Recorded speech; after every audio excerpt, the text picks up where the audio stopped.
Yo, welcome to Hot Takes with Chedda Chaz, but there's no hand holding me to facts, not emotion. Please be sure to like, comment, subscribe, hit that bell notification if you haven't already. Shout out to Miller Lite, DraftKings, and Topo Chico. You guys should support them because they support us.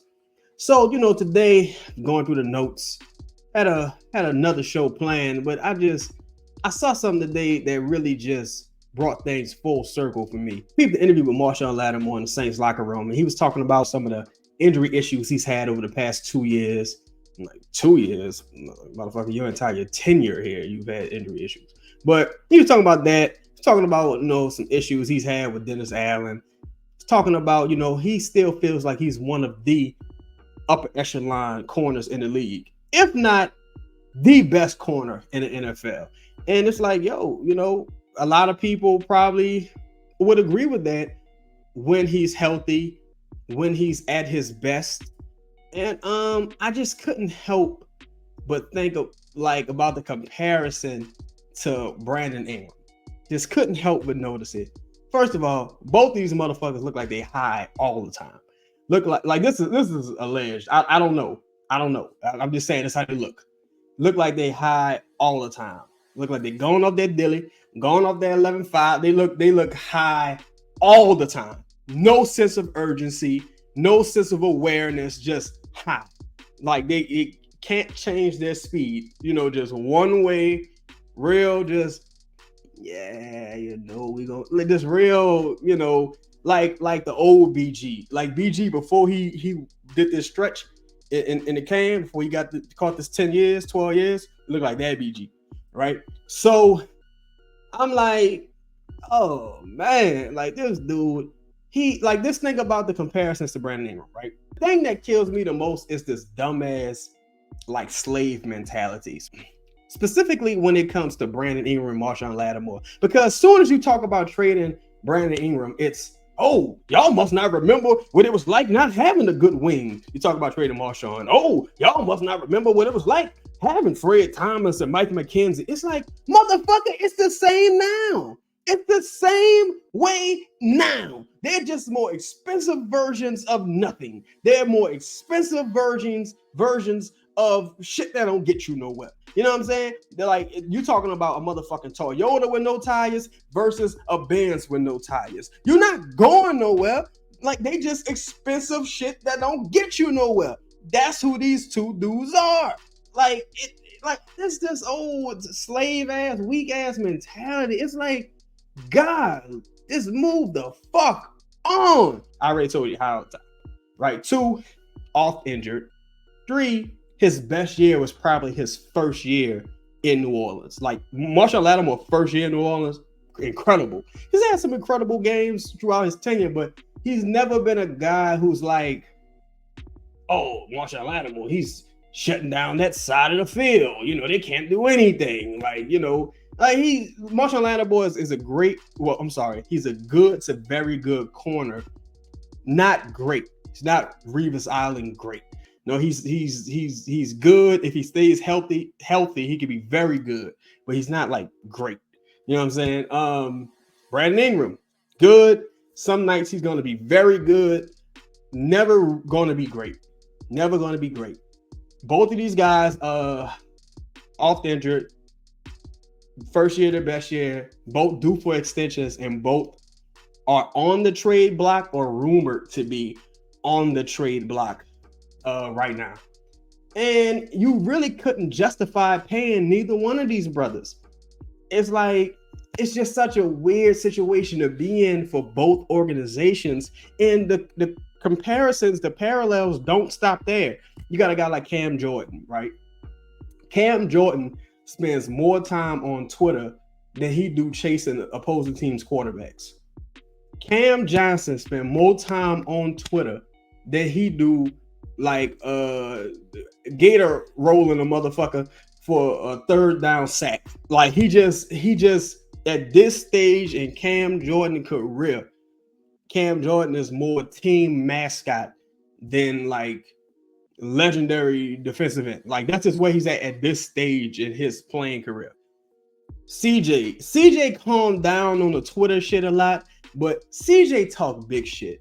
CJ like, oh yeah, no team in the playoffs want to see us. It's like, no, Every team in the playoffs wants to see the Pelicans. And you know what's crazy? They want to see the Pelicans because you want the Pelicans, because you don't show up in the playoffs. Since he's been in the Pelicans uniform, he has not shown up in the playoffs. And look, I challenge you to go look at Cameron Jordan's playoff stats. Go look at Cam Jordan's playoff stats, and it is disgusting. It's fucking disgusting, right? The parallels with those two guys is that they've both had Hall of Fame careers, right? Both excellent players, great community people. Just New Orleans, the city, is lucky, is blessed, is fortunate to have those two guys in the city because the things they do for the community, excellent. Larry Nance is another one, but Larry Nance ain't really had no Hall of Fame career. But Larry Nance, another guy, spent more time on Twitter than on the court being productive. Like, you know what I'm saying? There's more time on Twitter. But he's another person. Take all the sports shit out of it. Another person. New Orleans is blessed to have those three guys. It's blessed. They do so much for the community. Great human beings from, everything we've gathered. And they're just charitable, philanthropic, just great human beings. But on the court and on the field, best days way behind him. I don't know if Larry ever had no best days, but best days way the fuck behind him. Way behind him. You know what I'm saying? And in the situation with Cam Jordan, you could have had Trey Hendrickson. You could have moved on from Cam, even if you wanted to keep Michael Davenport, Marcus Davenport, whatever the fuck his name is, 2 first. Even if you wanted to keep Davenport and Hendrickson, you could have moved on from Cam. Like, it been time to move on from Cam Jordan. It been time. Like, Cam Jordan will have 4 fucking sacks in one game. Then you look at his regular season stats. Like, he had 8 sacks. Like, 4 of them came in one game against the Bucks. They came in one game in like fucking week 14 against the Bucks. The team is 7-9. Well, 7-10. The team 7-10. He don't give you nothing. He need to go. Right? Let's move on. Zion Williamson. To me, it reminds me so much of Reggie Bush. Not necessarily Ricky Williams because you didn't trade up to get Zion, but it reminds me so much of Reggie Bush because all of the hype, all of the hoopla, all of the, man, a new day is here. Better days are coming. Pause. But he just hasn't lived up to the hype at this point. There's still, Reggie was always injured, struggled really navigating his way like through the NFL the first couple of years. You saw the talent, but it just wasn't, he just never put the pieces together until he started consistently being healthy, until, they found a new way of using him, like putting him in the slot, using him, catching out of the backfield, pause, you know what I'm saying? Just different run scheme, just until Sean Payton came and maximized Reggie Bush's talent. Like, Sean Payton initially, I think he didn't really know what to do with Reggie either. But then he came and he kind of like figured it out and found Reggie Bush's niche. That's like Stan Van Gundy found Zion's niche, but Zion hasn't been able to stay healthy long enough to maximize it. Now, Reggie Bush won a ring with the Saints, won a Super Bowl, right? It's still time for Zion to prove that he's a championship caliber player on this team, but Reggie Bush had Drew Brees. He had Marcus Colston. He had Pierre Thomas. He had Mike Bell, Jonathan Vilma. So once they realized who they were dealing with Reggie Bush, they realized Reggie Bush wasn't no every down bat. They adjusted and used him to his strengths. With Zion, is Zion capable of being the best player on a really great team? I don't know. But since none of us know, you kind of gotta assemble a roster to support Zion and make up for his shortcomings, because he's the most talented player you got and really the best chance you got at winning the ring. Now, at that time, Drew Brees was the best Saints player, but I don't feel like they win that ring without Reggie Bush and what Reggie Bush was able to do catching out of the backfield. Like, shit, go back to that Cardinals game when Reggie Bush had that bat, and that's the dude that we thought we was getting consistently when they drafted Reggie Bush. Like, Reggie was a bad motherfucker in his day. But moving on, Gail Benson. To me, Gail Benson, I don't know if y'all remember Anna Nicole Smith. When I was a little kid, they had this show about Anna Nicole Smith used to come on like Bravo or the Sci-Fi Channel. It was some shit. I think it was Channel 44 on Cox Cable, some shit. And it was about Anna Nicole Smith. Rest in peace, Anna Nicole Smith. Anna Nicole Smith was, I'm trying to be respectful. Anna Nicole Smith was a gold digger who wooed this old man and inherited a lot of his wealth. And the kids were fighting Anna Nicole Smith for the estate until Anna Nicole Smith's untimely demise, right? I'm not wishing nobody demise, and I wish Anna Nicole Smith was still here with us. I thought Anna Nicole Smith was funny and she was talented. But there's a lot of parallels to Gail Benson. It's a lot of parallels. You know what I'm saying? It's a lot of parallels. And I feel like if we had different ownership, both of these organizations would be a lot further ahead because they have the same issues, and the common denominator is ownership and there's people in charge. I'm not going to say like, there's people above the Mickey Loomises, there's people above the David Griffins, I'm going to just say ownership. I'm going to say that ownership and people in charge, right? The shot callers.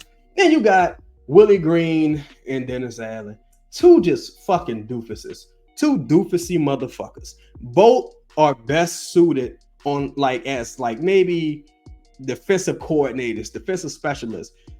Dennis Allen on the defensive side of the ball, excellent. Willie Green on the defensive side of the ball, excellent.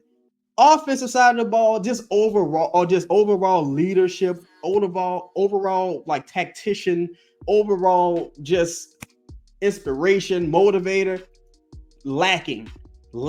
Overall, just media savviness, lacking. Both of these motherfuckers, they tend to alienate players, right? Alienate the press, and they lose the fucking press conference, and they lose the game. Just two doofusy fucks. Neither one of these head coaches should have been retained, or they shouldn't have been put in these leadership positions.